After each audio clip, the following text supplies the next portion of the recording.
ব্রহ্মবৈবর্ত পুরাণ ব্রহ্মখণ্ডের অষ্টম অধ্যায়।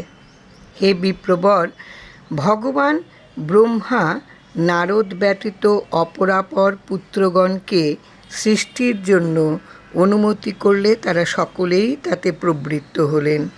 প্রথমেই মরীচি মুনির মানস হতে প্রসিদ্ধ প্রজাপতি কশ্যপ জন্মলাভ করলেন। পরে নিশাকর চন্দ্র ক্ষীরোদ সমুদ্র মধ্যে অত্রিমুনির নেত্র হতে উৎপন্ন হলেন। প্রচেতার মানস হতে গৌতম এবং পুলস্তের মানস হতে মৈত্রা বরুণের উৎপত্তি হল।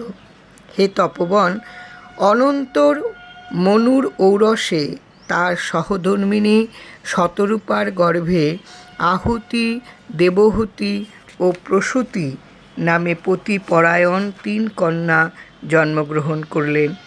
পরে প্রিয়ব্রত ও উত্তানপাদ নামে অতি কমনীয় কলেবর 2 পুত্র মনুর ঔরসে শতরূপার গর্ভে জন্মলাভ করেন। কালক্রমে মহাত্মা উত্তানপাদের ধ্রুব নামে এক পরম ধার্মিক বৈষ্ণব চূড়ামণি পুত্র হয়। কিছুকাল গত হলে মনু নিজ কন্যা আহুতিকে রুচি নামক মুনিবরের হস্তে সম্প্রদান করেন।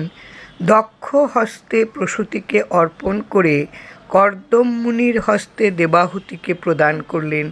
এই দেবাহুতির গর্ভে কপিল মুনির জন্মগ্রহণ করেন। ঋষিবর শ্রবণ সুখকর জগদীশ্বরের অদ্ভুত সৃষ্টিকৌশল ক্রমে ক্রমে আরও বলছি, শ্রবণ করুন। পরে প্রজাপতির দক্ষের ঔরসে প্রসূতির গর্ভে ক্রমশ 60টি কন্যার জন্ম হয়।